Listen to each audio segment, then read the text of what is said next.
Welcome to the James Webb Digest channel. Hey there. Great to be back. You too. Ready to tackle another interesting set of topics today. Feels like we always find some curious connections. Absolutely. It's like information archaeology sometimes, isn't it? Digging through layers, but hopefully less dusty. Hopefully. Definitely less risk of triggering ancient curses, I suppose. Unless you count maybe triggering a spam filter with Apache James. We'll see. Ooh, nice segue. Let's explore that. Perfect. So today, everyone, we've got this stack of source material, and like we mentioned, it's all kind of loosely tied together by the name James. Sounds a bit mysterious, right? It does, but it's less conspiracy theory, more just. A fascinating coincidence that lets us explore some really different areas. We're talking email servers, climate science, how teenagers are using their phones, and even, space telescope images. A real mixed bag. So our plan, as always, is to explore this stuff together. We'll analyze it, break it down, and figure out what's really important or interesting for you to know. We're here to guide you through it. Exactly. Find the signal in the noise, so to speak. So where should we start? Maybe with the most technical James of the bunch. Sounds good. Let's kick things off with Apache James. The name itself, Java Apache Mail Enterprise Server, kind of gives it away, but what is it, fundamentally? Right, so at its core, Apache James is an open source mail transfer agent, an MTA. Think of it as like a post office for email, but it's software. And as the name suggests, it's written entirely in Java. Its main job is handling email messages, sending, receiving, storing them, the basic plumbing of email. Okay, the plumbing, that makes sense. So what kind of email jobs does it handle? Like, which protocols are we talking about here? Well, the sources say it covers the essentials. Definitely SMTP, the Simple Mail Transfer Protocol. That's the one that actually sends emails between servers, like passing the letter from one post office to the next. Okay, sending. What about getting your mail? And POP3, Post Office Protocol version 3. That's the older way, where your email program typically downloads messages to your device and often removes them from the server. Right. I remember POP3. Feels like a long time ago now. Did it keep up with the times? Emails changed a lot. Oh, definitely. It had to. The sources point out that IMAP support was added later. IMAP, the Internet Message Access Protocol. That's what most of us use now without really thinking about it, where your email stays on the server and you can access it from your phone, your laptop, wherever. It syncs up. Yeah, that sounds much more familiar. When did IMAP become part of James? Well, initial support came around 2010, but the sources mention it really became stable and, properly integrated with version 3.0, which was released in 2017. So it took a little while to mature. Okay, 2017 for stable IMAP. Anything even newer? Email tech keeps evolving, right? It does. And James seems to be keeping pace. More recently, in 2021, they added support for JNAP. That's the JSON Mail Access Protocol. Think of it as a more modern, web-friendly way to access email using APIs. That came in with version 3.6. JMAP, JSON. Okay, so more developer-friendly, maybe, using standard web technologies. Exactly. It's designed to be more efficient and easier for web applications and mobile apps to work with email compared to the older protocols. Yeah. So, it shows they're looking forward. Interesting. Let's talk about its history a bit. It's an Apache project. How did it get there? Was it always top level? Good question. No, it started out under the umbrella of the Jakarta project, which was another big Apache initiative focused on Java technologies. Back then, it was known as Jakarta James. Jakarta James, okay. But it grew in importance, and in January 2003, it kind of graduated. It became a top-level Apache project, which is a sign that, the community recognized its significance and maturity. So 2003 becomes its own thing, and technically, under the hood, what was it built on back then? Initially, the sources say it used something called the Phoenix container, which was part of the Apache Avalon framework. Avalon was a framework for building server applications in Java. Avalon, Phoenix. Haven't heard those names in a while. Did that stick around? Nope. Technology moves fast, right? The Avalon project eventually ended, and that meant James needed a pretty major overhaul. They had to refactor it significantly. So a big rewrite or redesign. What did they switch to? They moved over to using the Spring framework. Spring is, it's a hugely popular application framework in the Java world today. It's known for being flexible and powerful. This switch was a massive architectural change for James. I can imagine. Switching frameworks like that is a big deal. When did this new Spring-based version actually come out? That big release, version 3.0, the one that also stabilized IMAP, finally came out in 2017. So that was a landmark year for the project. a modern foundation. 2017, okay. So new framework, modern protocols. What's a really key feature that makes James stand out, maybe for people running mail servers or developers? One of the big highlights mentioned in the source material is something called the Apache Mail-It API. That seems a bit technical, but it's actually pretty cool conceptually. Mail-It API. Okay, break that down for us. Sure. The API defines these two concepts, matchers and mail-its. And their whole purpose is to give you, the administrator or developer, a structured way to plug in your own custom code to handle emails as they flow through the server. Custom code, so you can make James do specific things with emails beyond just delivering them. Exactly. Think about it. You could write code to automatically filter emails based on really complex rules, maybe far beyond standard spam filters. Or you could automatically archive messages to a specific database, or route emails differently depending on, say, the time of day or who sent it. You can integrate it with other business systems. Lots of possibilities. Okay, that sounds potentially really powerful. How do these matchers and mail-its work together? The source mentioned an analogy to servlets. Right, the servlet analogy is helpful. A matcher, as the name kind of implies, its job is to match emails based on certain criteria. Is it from the sender? Does the subject contain these keywords? Does it have this header? It classifies the message. Okay, so the matcher identifies the email. Then what? Then, if a message is matched, it gets passed on to a corresponding mail-it.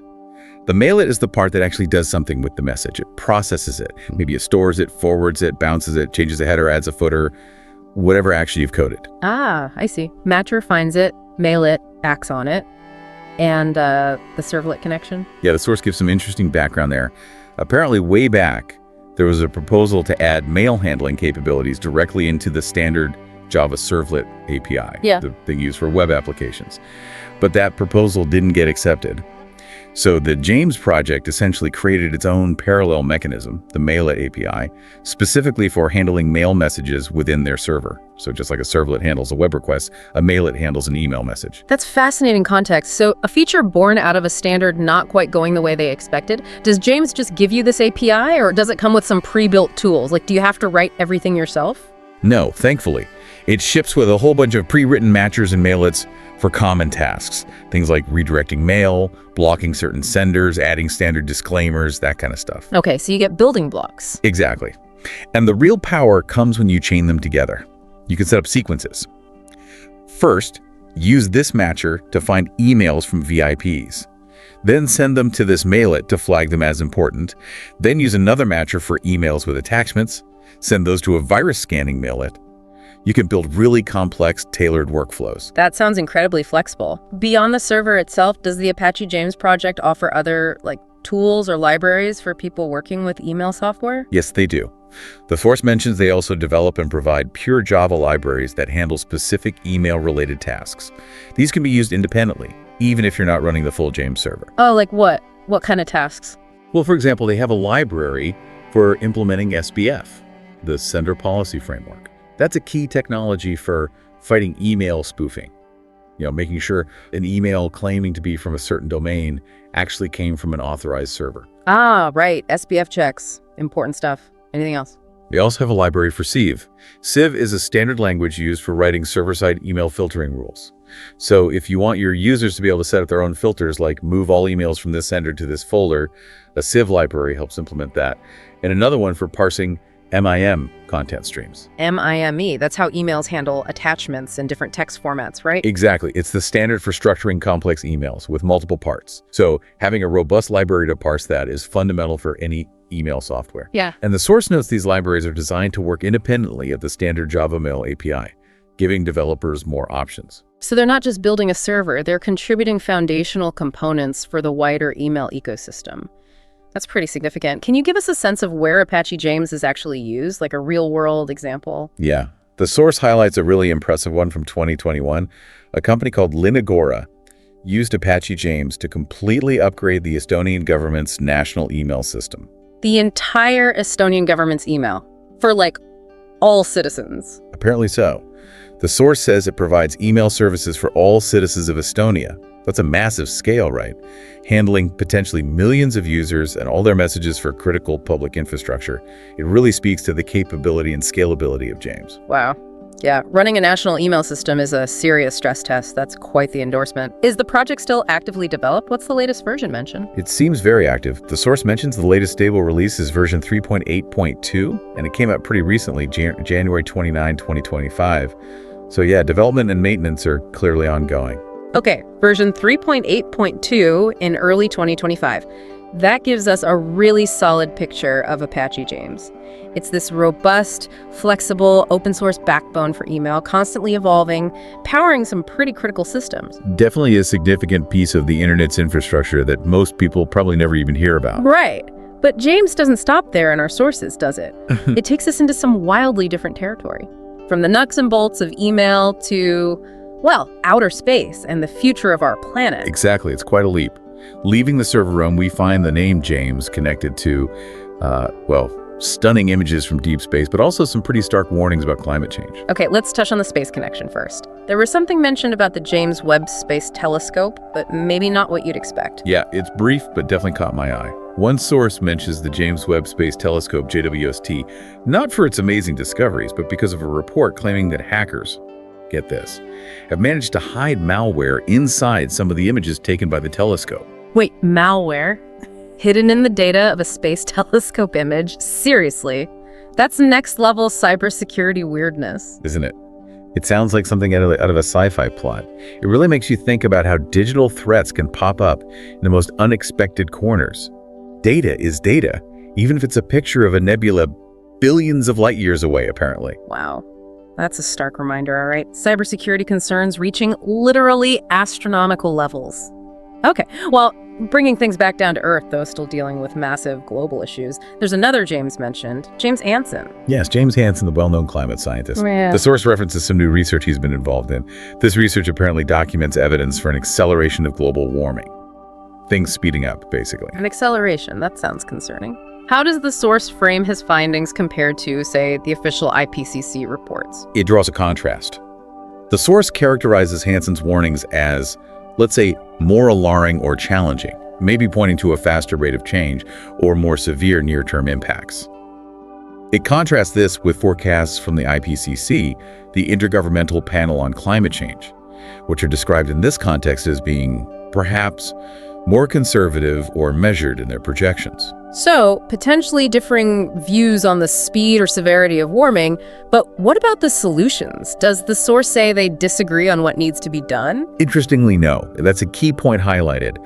Despite any differences in the nuances of the forecasts, exactly how fast things are changing, the source says the fundamental policy implications end up being remarkably similar. Similar how? What's the bottom line according to both perspectives mentioned? The bottom line is the urgent need for rapid action. Both lines of thinking underscore that we need to cut greenhouse gas emissions drastically, and we need to do it now. Okay, rapidly, drastically. Does the source give any specific figures? Like, how much of a cut are we talking about? It does mention a specific figure needed to keep warming well below that 2 degrees Celsius target that you hear about. It talks about needing global emissions cuts of around 7% per year, starting immediately, worldwide. 7% every year, globally. How big is that really? Can you put that in perspective? Well, the source does exactly that. It points out that a 7% annual cut would actually be a bigger drop in emissions than what the entire world experienced during the peak of the COVID-19 lockdowns, when planes were grounded, industry shut down, people stayed home. Wow. Bigger than the COVID dip every single year. That really underlines the sheer scale and pace of transformation being discussed here. It shifts the focus from arguing about tenths of a degree in forecasts to the immense challenge ahead, regardless. Precisely. It highlights a shared sense of urgency for major policy changes, even if the scientific justifications leading there have slightly different emphasis. A powerful connection for the name James in a very different field. Absolutely. So we've journeyed from Java code handling emails to malware hidden in cosmic images to urgent calls for global climate action. 3 very distinct James connections. And we're not done yet. Now we turn to what is by far the most detailed and extensive source material we have for this exploration, the James Study 2024. Right, the third major pillar of our discussion today. This sounds like the main event in terms of data. What exactly is the James Study 2024? Okay, so James here is an acronym. It stands for Jugendaktivitäten Medien in der Schweiz, which translates to Youth Activities Media in Switzerland. Wow. This 2024 report is the 8th time this survey has been done. It's described as a deep, current look at how young people in Switzerland, specifically those aged 12 to 19, spend their free time with a big focus on media use. Youth Activities Media in Switzerland. Got it. 8th time doing it, so it's got some history. Sounds really comprehensive for understanding teenagers' lives there. What's the scale we're talking about? How many young people? Where in Switzerland? It's presented as a large-scale representative study.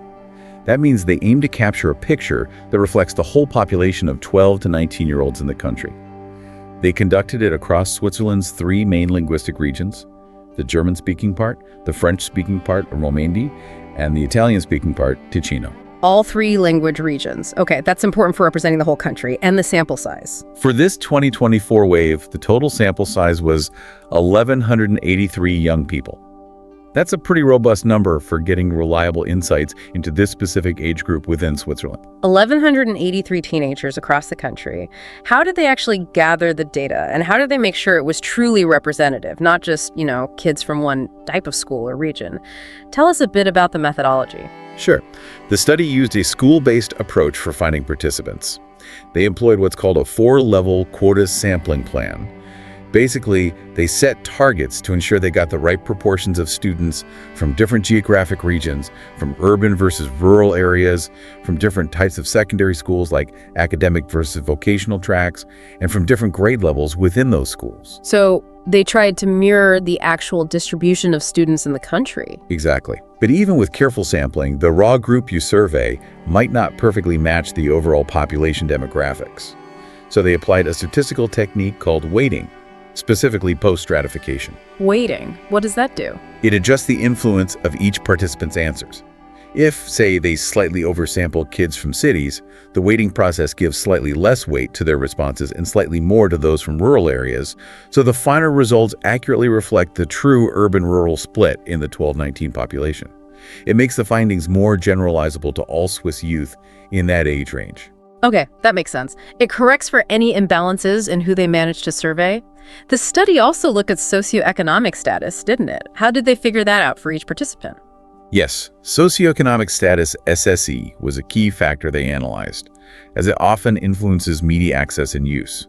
They measured it using criteria adapted from something called the Family Affluence Scale. Family affluence scale. What kinds of things does that look at? It's an interesting mix.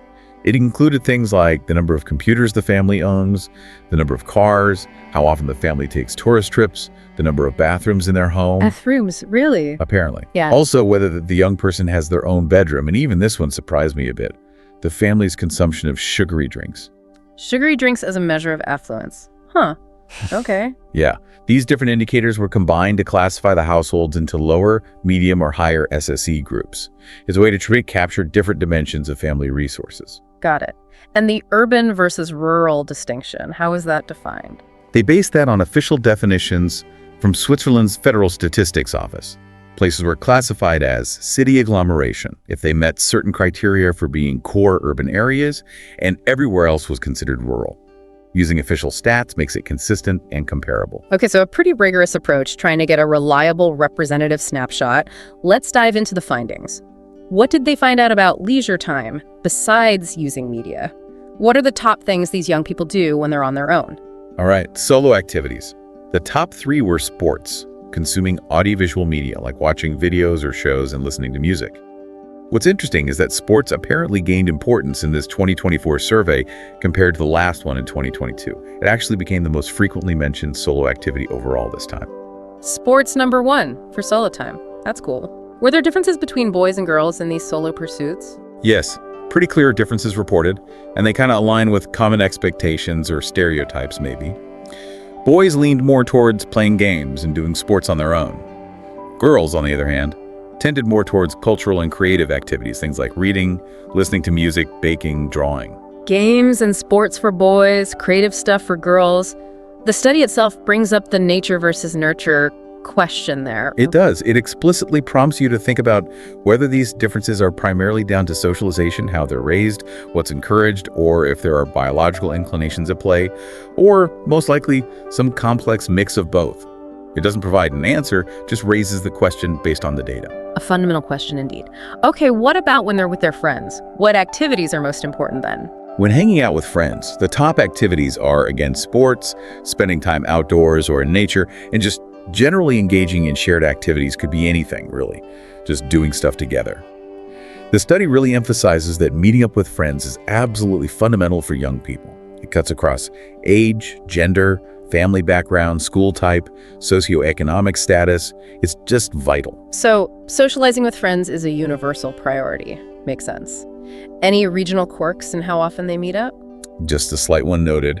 It seems meeting friends might be a little bit more frequent in the French-speaking, Romandie, and Italian-speaking, Ticino regions, compared to the German-speaking part of Switzerland. Not a huge difference, but noticeable. Interesting regional flavor. And what about just chilling out, doing nothing? Is that still a thing? Oh yeah, relaxing or explicitly doing nothing is still reported as being very important to them.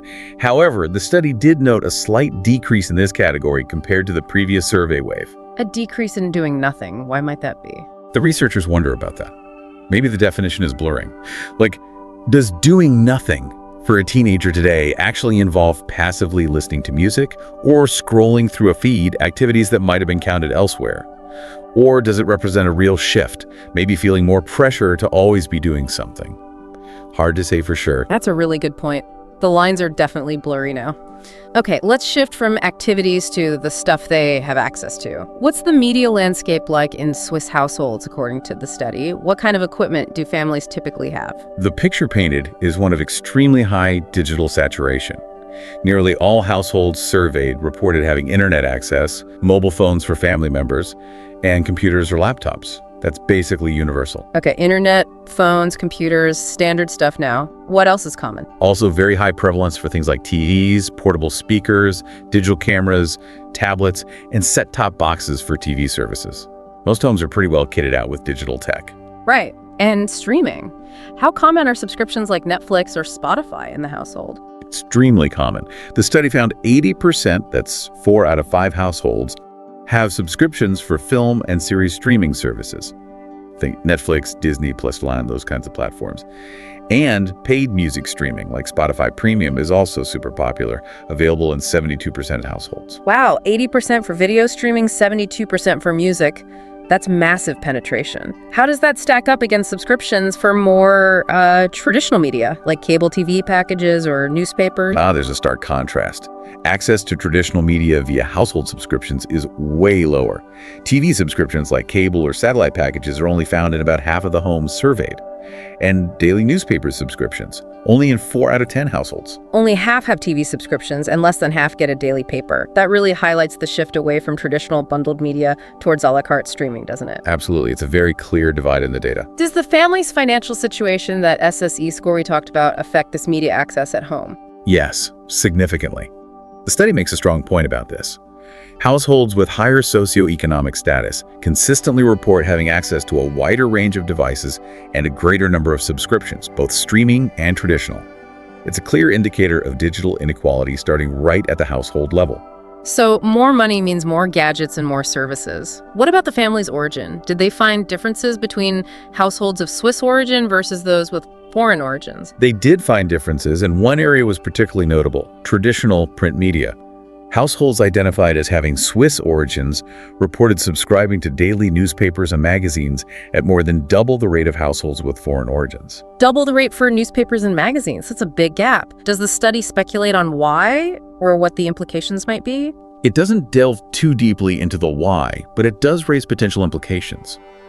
It positions this difference as another facet of digital inequality. It makes you wonder, right? If one group has significantly less access to traditional news sources, which often have different editorial standards or perspectives than online feeds, could that impact their information diet? This study subtly poses the question of whether relying more heavily on potentially less curated social media news feeds versus having access to traditional newspapers might offer different levels of, say, protection against misinformation. That's a really important point. Access to diverse, reliable information sources is critical. It's not just about having devices, but what content you can access and maybe trust. Were there any trends over time mentioned for household equipment, things increasing or decreasing? Yeah, they looked at trends since 2016. Smartwatch ownership in households went up for a while, but seems to have plateaued recently. Predictably, dedicated MP3 players or iPods have been steadily decreasing since 2016. Phones replace those for most people. Makes sense. What about streaming subscriptions? Are those still growing? Interestingly, they seem to be hitting a saturation point. The growth has slowed, and for film and series streaming, there was even a slight dip recorded between the 2022 and 2024 surveys. Music streaming plateaued. Saturation or even a slight decrease in streaming? Maybe subscription fatigue setting in? Could be. Or maybe most households that want them have them. But here's a counter trend. Daily newspaper subscriptions, after years of decline, actually saw a slight increase again between 2022 and 2024 at the household level. A slight increase in newspaper subscriptions. That is surprising, given the overall trend, maybe a reaction to something. Interesting. Okay, so that's the household picture. What about the devices and subscriptions that the young people personally own? Not just what's in the house, but what's theirs. Right, personal ownership. The most common items they own personally are, unsurprisingly, mobile phones, almost universal. Then come computers or laptops and portable speakers. The study notes that owning your own computer laptop and your own portable speaker becomes more common as the teenagers get older. Okay, phones, laptops, speakers. Does that socioeconomic factor, the SSE, influence personal ownership too? Oh, absolutely. The link is just as strong, if not stronger, at the individual level. The study clearly states that young people from families with lower SSE own significantly fewer personal devices and have fewer personal subscriptions compared to their peers from higher SSE families. It really drives home how family resources translate directly into individual digital access. So the digital divide is personal, not just household level. Were there gender differences in what devices they personally owned? Yes, some quite pronounced differences, especially around gaming. Boys were found to be significantly more likely to personally own gaming consoles, VR or AR glasses, and even their own personal TVs. Gaming gear definitely leaning male. What about girls? Girls, on the other hand, were much more likely to own e-readers personally. The study connects this plausibly to their generally higher reported frequency of reading books, which we'll probably touch on more later. E-readers for girls, consoles for boys. Matches the activity preferences we saw earlier. Okay, what about personal subscriptions? Are they paying for their own Spotify or Netflix? Personal subscriptions are definitely a thing. The most popular one they pay for themselves or have paid for them personally is music streaming. Spotify Premium was the main example. Nearly half of the youth surveyed had a personal music subscription. Almost half have their own music streaming. What else? Film and series streaming subscriptions, like their own Netflix account, were held personally by about 1/3 of them. Online game subscriptions, like for Xbox Live Gold or PlayStation Plus, were less common overall, but again, much more prevalent among boys than girls. And does SSE affect personal subscriptions too? You guessed it, same pattern. Lower SSE means less access to personal subscriptions. It all ties together. Family resources impact household access, which impacts personal ownership and personal subscriptions. It paints a clear picture of how socioeconomic background shapes the digital tools and services young people have at their fingertips. Okay, so we know what they have. Let's talk about what they do. How often are they actually using all this media in their free time? What are the really dominant, daily media habits? The study leaves no doubt about the daily heavy hitters. Mobile phone use in general, just using their phone for various things, general internet browsing, using social media platforms, and listening to music. A large majority, the vast majority really, report doing all of these things every single day. Phone, internet, social media, music, the big four daily. What else is super frequent? Watching videos online, think YouTube, TikTok, etc., is also extremely frequent. Many do it daily, and most others do it several times a week. It's right up there. Okay, videos too. What about things done regularly, but maybe not quite every day for most, like several times a week? Activities that fall into that several times a week category for a significant chunk of them include taking photos with their phones, watching traditional broadcast or a cable television, making video calls like FaceTime or WhatsApp calls, and playing video games. Photos, TV, video calls, games, the next tier of frequency. So what's used less often than that? Well, listening to the radio, actual broadcast radio, and actively making videos themselves, not just watching, are part of the routine for over 1/3, happening daily or several times a week. But then there's a whole bunch of things that the majority use rarely, or basically never. Okay, what falls into that rarely used bucket for most teenagers in Switzerland? According to the study, more than half of them rarely or never read online newspapers, use a smartwatch for its features, listen to audio plays or audiobooks, read print newspapers or magazines, use an e-reader, despite girls owning them more, or use VR glasses. These seem to be more niche activities for this age group overall. Interesting. Online news, smartwatches, audiobooks, print media, e-readers, VR, not mainstream leisure activities for the majority. What about that new AI finding you mentioned earlier? Where does that fit in frequency? Right, the AI applications like ChatGPT. The finding was that nearly 1/5, about 18–19%, reported using them regularly, meaning daily or several times a week. That's quite high already. And over 2/3, more than 66%, said they've tried them out at least once. So it's moved beyond just early adopters. It's becoming familiar, even if regular use isn't universal yet. Almost 20% using AI regularly. That's definitely something to watch.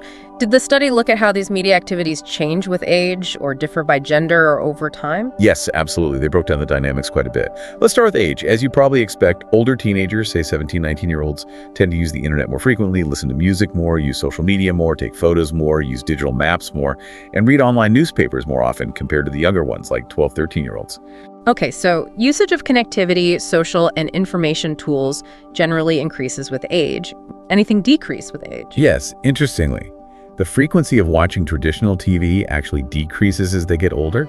Same for playing video games, more popular among the younger teens in the sample, less so among the older ones. Less TV and less gaming as they get older. That's counterintuitive for gaming, maybe.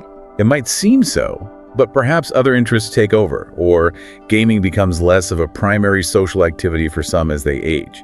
The study also noted tablet use had a non-linear pattern, maybe peaking in mid-adolescence, and voice assistants like Alexa or Siri apparently become less popular after age 16. Maybe the novelty wears off, or they prefer typing. Huh. Okay, interesting age dynamics. What about gender differences and frequency of use? They mostly mirror the ownership patterns we discussed. Boys play video games significantly more often than girls. Girls, on the other hand, take photos more frequently and listen to music more frequently than boys. Okay, aligns with what we heard before. Any urban-rural differences in usage? There were some weak effects noted. Youth in rural areas seem to listen to the radio slightly more and use social media slightly more frequently than those in urban areas.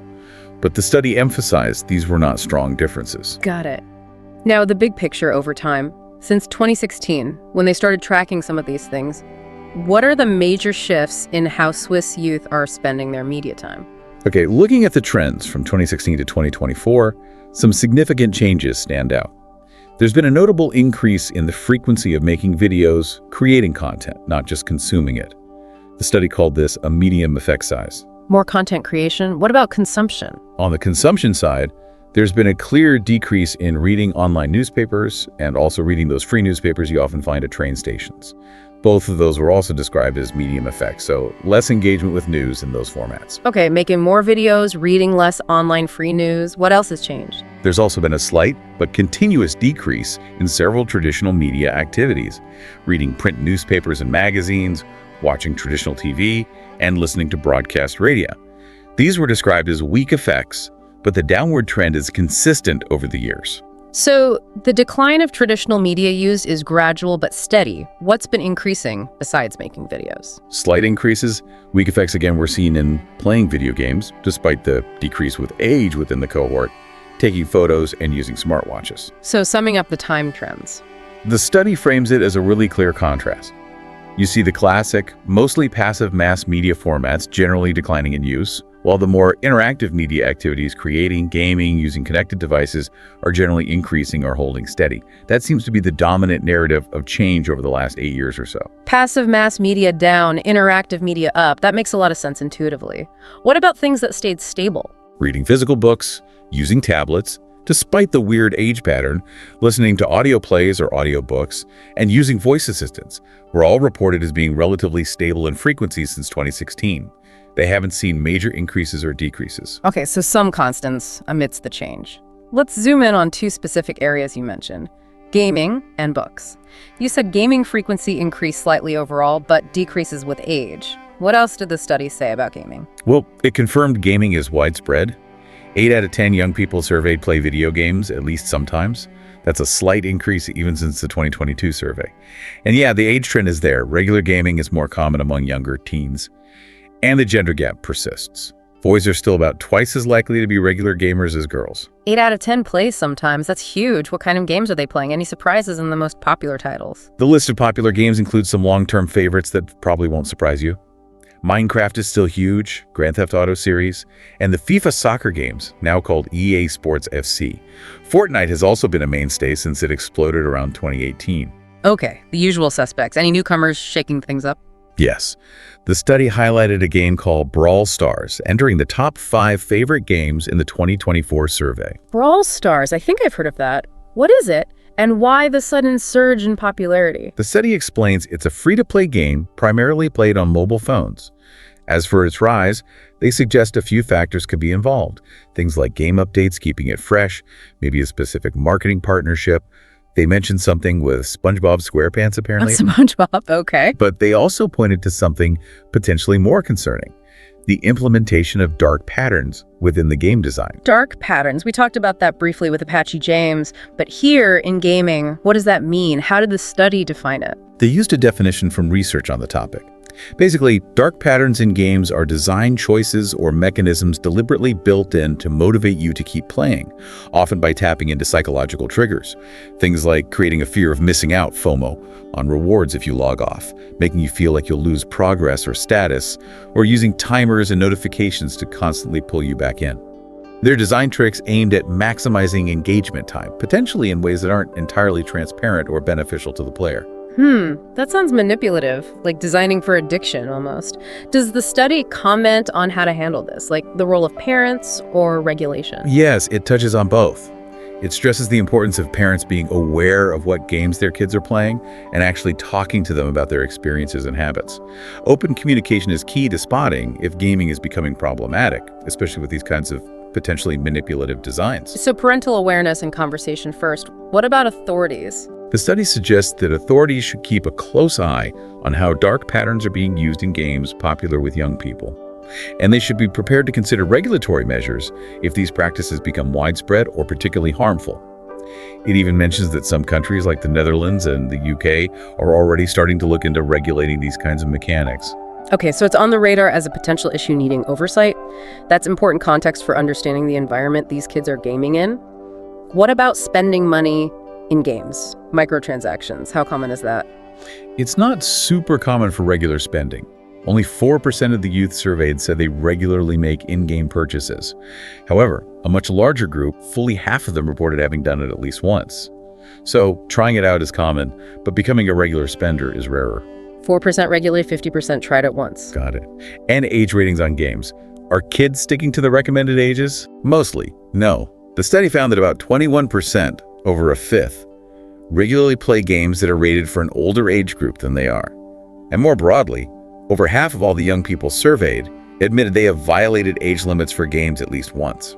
It suggests the age rating systems aren't a very effective barrier for this group. Over half have played games above their age rating. Yeah, that indicates the ratings aren't really stopping them.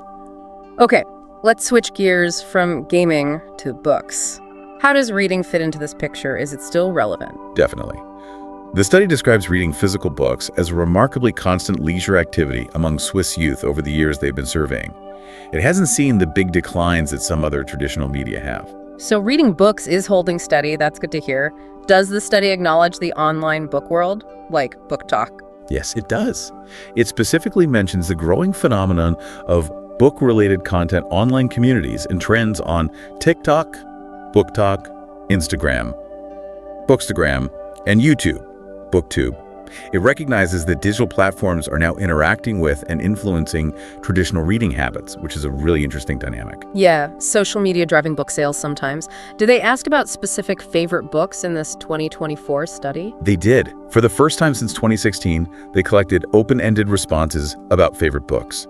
And the response was huge. They got over 2,000 mentions, which represented over 1,000 different unique book titles. 1,000 different favorite books. That shows an incredible diversity in reading tastes, doesn't it? Absolutely. It really counters any idea that teenagers all read the same few things. There's a huge variety out there. But were there some clear winners? Any dominant favorites emerge from those 2,000 mentions? Oh yeah, some series definitely stood out. Holding on to the #1 spot, apparently since the study started asking back in 2012, is still the Harry Potter series. Harry Potter still #1 after all these years. Wow. Okay, what else was in the top tier for 2024? Other top favorites mentioned were the Diary of a Wimpy Kid series, a series called The Three Investigators, and the manga series One Piece. The Three Investigators and One Piece manga. Those joining Harry Potter and Wimpy Kid in the top 5 is interesting. Did the study have any theories about why those two might be particularly popular right now? It did suggest a likely reason, especially for those two which have been around for a while. It pointed out that both series had major adaptations released recently. In 2023, there was a new movie based on the Three Investigators novels, and the One Piece manga got that huge live-action adaptation on Netflix. Ah, the adaptation effect. Exactly. The study suggests this is a recurring pattern. Many of the books that have been popular among youth since 2012 have also had successful film or TV series adaptations. They mentioned Twilight, The Hunger Games, The Lord of the Rings as other examples. It seems pretty clear that seeing a story on screen often drives young people back to the original books, or introduces them to the series in the first place. That makes perfect sense. Screen adaptations are powerful marketing for books. Were there still gender differences in reading habits? We heard girls own more e-readers. Yes, the gender differences in reading remain quite consistent. Girls generally read more frequently than boys. They're also more likely to list reading as one of their favorite leisure activities. And when asked for favorite titles, girls cited a larger number of different books than boys did. So girls read more, and maybe more widely. What about genres? Genre preferences also showed a split. Girls tended to favor romance and drama stories. Boys showed a stronger preference for manga. However, the universal appeal of Harry Potter was noted again, popular across both genders. Okay, so reading is alive and well, stable over time, diverse in taste, influenced by online trends and screen adaptations, and still shows some clear gender patterns. That's a really rich picture. Now, we've covered the fun stuff, the access, the habits, but the study also looked at the tougher side of media use, right? The problematic aspects. Yes, it did. And it's important to preface this, as the study does, by saying that a large majority of the young people surveyed reported not having encountered negative aspects of media use regularly. So it's not all doom and gloom. But the problems that do exist are significant and need attention. Okay, good to keep that perspective. What are some of the main problem areas the study identified? One major area is cyberbullying. The findings here were quite concerning. Nearly a quarter, almost 25% of the young people reported experiencing insults or abuse directed at them in private messages, like chats or DMs, multiple times over the last 2 years. Wow, 1 in 4 experiencing repeated private online abuse. That's high. What about more public forms? Public insults or being mocked online and being deliberately excluded from online groups were reported less frequently than the private abuse. However, the study rightly points out that even a single incident of public humiliation or exclusion can be incredibly impactful and damaging for a young person. Absolutely. Even once can be devastating. Did the study find anything else about the dynamics of cyberbullying? Yes, something quite complex. They found very little difference between the frequency of experiencing cyberbullying as a target and the frequency of being an active perpetrator, meaning doing the bullying. Wait, so kids who are bullied are almost as likely to be bullies themselves? The data suggests that might often be the case. It indicates that many young people might find themselves on both sides of the issue at different times or in different contexts. It's maybe not always a clear victim-perpetrator divide, but a more fluid, complex social dynamic online. That makes it even harder to tackle, doesn't it? Does the study offer any suggestions for prevention based on this? Well, one finding relevant to prevention was that the frequency of cyberbullying didn't seem to increase much with age within their 12-19 sample. It happens among younger teens, too. Based on that, the study recommends that prevention efforts need to start early, perhaps even in primary school, before these patterns become entrenched. Start prevention early. Makes sense. Any gender differences in cyberbullying? Yes. The study reported that boys were slightly more likely to be targets of cyberbullying compared to girls, but boys were also found to be significantly more active as perpetrators of cyberbullying than girls were. Okay, boys more involved on both sides, it seems. What about another major concern? Sexual harassment online, especially from strangers. This was another area the study explored in detail, and it reported a worrying trend. The experience of unwanted sexual contact from strangers online seems to have been increasing since they started tracking it back in 2014. An increasing trend. That's not good. Can you give us the specifics? What kinds of unwanted contact did they ask about, and how common were they? Sure. They asked about experiences over the last 2 years. Here's what they found. 36%, over a third, have been asked by a stranger online about their body or appearance in a way that made them uncomfortable. 33% had received requests from strangers wanting to talk about sex. 32% had been approached by strangers online who clearly had sexual intentions. 26%, over a quarter, had been asked by a stranger to send erotic photos or videos of themselves. 8% had been asked to engage in sexual activities over webcam. And 3% had experienced blackmail involving threats to release erotic photos or videos, which is often called sextortion. Those numbers are sobering. 36% asked about their body, 26% asked for explicit photos. Even the 3% experiencing blackmail is deeply concerning. Were these frequent occurrences for those who experienced them? The study clarified that for most young people who did have these experiences, they tended to happen once or twice over the 2-year period, rather than being a constant barrage. But again, even one instance can be deeply upsetting or frightening. Definitely. Were there differences here based on age or gender? Who is most affected? Yes, very clear differences. First, age. The likelihood of experiencing these forms of online sexual harassment from strangers increased significantly with age. Older teenagers were much more likely to report these incidents than younger ones. Okay, risk increases with age. What about gender? Gender was also a major factor. Girls were found to be significantly more likely than boys to experience most of these forms of unwanted online sexual contact. The only exception mentioned was blackmail or sextortion. For that specific issue, there was no significant gender difference found in the study. Boys and girls experienced it at roughly similar low rates. So girls are targeted much more often for most types of online harassment, but blackmail affects both genders. Did the study offer any context or nuance to these findings, particularly for the older teens? It did add an important piece of nuance. It acknowledged that for older adolescents, especially, some interactions that might technically fall into these categories, like talking about appearance or even discussing sex online, could, in some specific contexts, be part of desired consensual online dating or flirting. Ah, okay. So distinguishing between unwanted harassment and potentially wanted, albeit maybe risky romantic or sexual exploration online. Exactly.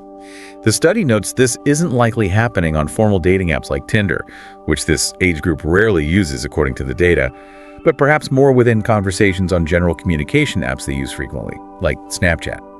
It raises really complex questions about consent, boundaries, digital literacy, and how young people navigate intimacy and relationships online as they mature. It's not always black and white. That's a very important distinction to make. It adds complexity but feels more realistic. Okay, what about related issues like exposure to pornography or engaging in sexting, sending, or receiving explicit images or messages themselves? The study looked into those behaviors too, asking about frequencies of watching porn, receiving sexts, being asked for sexts, and actively sending them. What were the key findings there? Well, consistent with many other studies and previous waves of this one, watching pornography was reported as being significantly more frequent among boys than among girls. The study described this as a strong effect. Okay, a clear gender difference in porn consumption. What about sexting behaviors? In terms of sexting, the main gender difference highlighted was that girls were more than twice as likely as boys to report being asked by others to send erotic photos or videos of themselves. This was described as a weak effect size, but still a noticeable difference in who is receiving the requests. So girls are asked for explicit images more often. Were there edge trends for porn and sexting? Yes, watching pornography increased significantly with age, and engaging in passive sexting, meaning receiving explicit content from others or being asked for it, also increased significantly with age. Okay, watching porn and receiving being asked for sexts become more common as they get older. What about actively sending explicit content themselves? That showed a different pattern. The study found that the frequency of actively sending erotic photos or pornographic material did not show a significant increase with age. Really? Why might that be? Why would receiving increase but sending stay relatively flat with age? The study authors offered a possible explanation. They speculated that while young people might start experimenting with sending such content relatively early, perhaps as they get older and more aware of the potential risks, consequences, and problems associated with it, like images being shared without consent or future repercussions, they might become more cautious. This could lead to the behavior not increasing further or even plateauing among the older teens in the sample. That makes sense. Maybe increased awareness of risks acts as a brake on active sending as they age. Plausibly. The study also made a point of noting that reliable legal information about pornography, sexting, and related risks is available to young people in Switzerland through official crime prevention agencies. So resources for education and awareness do exist. Good to know those resources are available. one last area of problematic content. What about exposure to really violent or illicit stuff online? On that front, the findings were somewhat more reassuring. The study reported that consuming really brutal or extreme violent media content is actually quite rare among this age group. The majority stated they don't consume that type of content at all. Okay, so extreme violence isn't a widespread issue. Is there any trend with age or gender for consuming any media violence? Yes, consumption of media violence, even if not extreme, did tend to increase slightly with age up to about 17 years old, and then it seemed to decrease a bit among the 18-19-year-olds. And consistent with other findings, boys were found to consume significantly more media violence than girls across the age range. Okay, so summing up the problematic use section. While most kids aren't regularly facing severe issues, cyberbullying and online sexual harassment are real and concerning problems for significant minorities, especially older teens and girls for harassment. Active sexting might plateau with age, possibly due to risk awareness, and extreme violent content isn't commonly consumed. That's a fair summary. The study provides valuable data on both the prevalence and the nuances of these online risks and challenges. We have covered an enormous amount of detail from this James study. It's incredibly rich. If we take a step back now, what are some of the big overarching implications or key takeaways from the study as a whole, thinking about youth and media in Switzerland today? I think several broad conclusions really stand out. First, the study powerfully illustrates the ongoing reality of digital inequality. It's clearly linked to socioeconomic status, SSE, and also to some extent household origin. This inequality isn't just about who has the latest phone. It affects access to a whole range of devices, paid subscriptions, and potentially even the types of information sources young people engage with, like that difference in newspaper subscriptions versus reliance on social media feeds we talked about. So your background really does shape your digital world and maybe even your information landscape. That's a crucial takeaway. What else? Another major theme emerging from the data is what the study describes as an apparent saturation or plateauing in overall media use among young people. Saturation, meaning they've kind of hit a limit. That's the idea they propose. After years of rapid increases in time spent on various digital activities, the growth seems to be slowing down, and some activities might even be declining slightly. The suggestion is that maybe young people are approaching a sort of natural maximum for media consumption. They're only 24 hours in a day, right? They have school, homework, sports, hobbies, sleep, seeing friends in person. Maybe there's just not much more room for media time to grow overall. That's a really interesting concept, a potential ceiling effect on media use, despite them being digital natives. Did the study speculate on what could potentially change that? What might break through this apparent saturation? Yes, it explicitly raises that question. It points towards emerging technologies as potential disruptors. Specifically, it wonders if new, more immersive or integrated forms of interactive media, maybe things like truly compelling virtual reality experiences, or the increasing sophistication and integration of artificial intelligence into daily tools and platforms, could potentially break these established patterns. Could AI or VR lead to a fundamentally new phase or direction in how young people engage with media and spend their time? It's posed as an open question for the future. A very relevant question, given how fast AI is developing. So inequality, potential saturation, and the unknown impact of future tech. What about the overall shift in types of media use? What's the main story there? I think the most consistent narrative woven throughout the findings, especially the time trends, is that fundamental shift we discussed earlier. Away from the consumption of traditional, largely passive mass media print, broadcast radio, linear TV, and towards the use of more interactive, often user-driven or personalized media.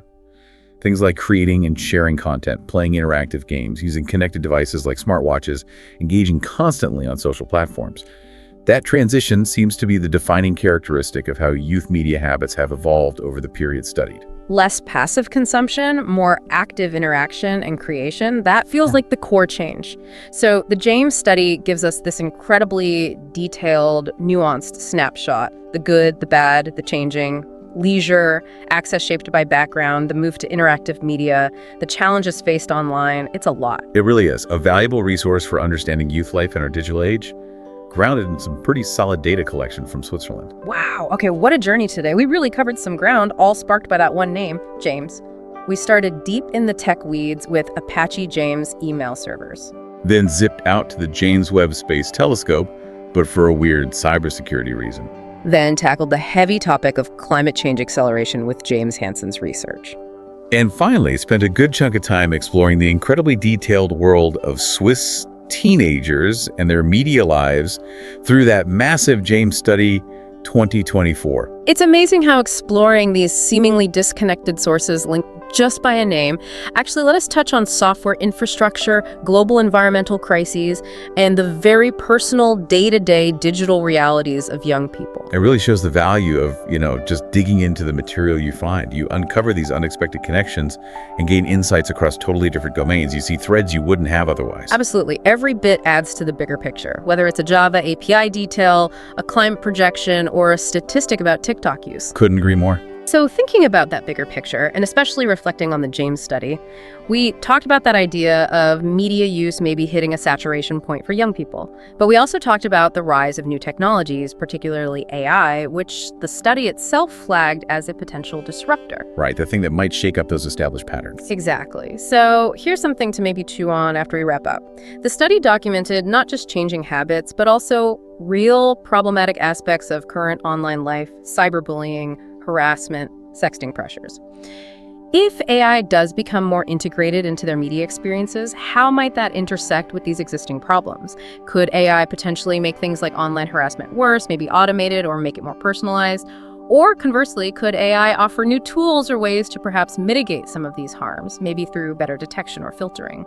And thinking about that, how does understanding these potential futures, both the exciting and the worrying, influence how you, our listener, think about your own digital habits? Or maybe how you talk to any young people you know about navigating their increasingly complex online worlds? That's a heavy but really important set of questions. How future tech interacts with existing social problems online. Definitely something we'll all be grappling with. It really is. Food for thought, for sure. Well, on that note, that's all the time we have for today's exploration. It's been fascinating, as always. It really has. Never a dull moment digging through this stuff. Though maybe slightly less exciting than discovering a new nebula, I suppose. Maybe. Depends on your definition of exciting, I guess. A well-designed mail server API can be quite thrilling to the right person. True. Point taken. All right, everyone. Thank you so much for joining us on the James Webb Digest channel. Yeah, thanks for tuning in.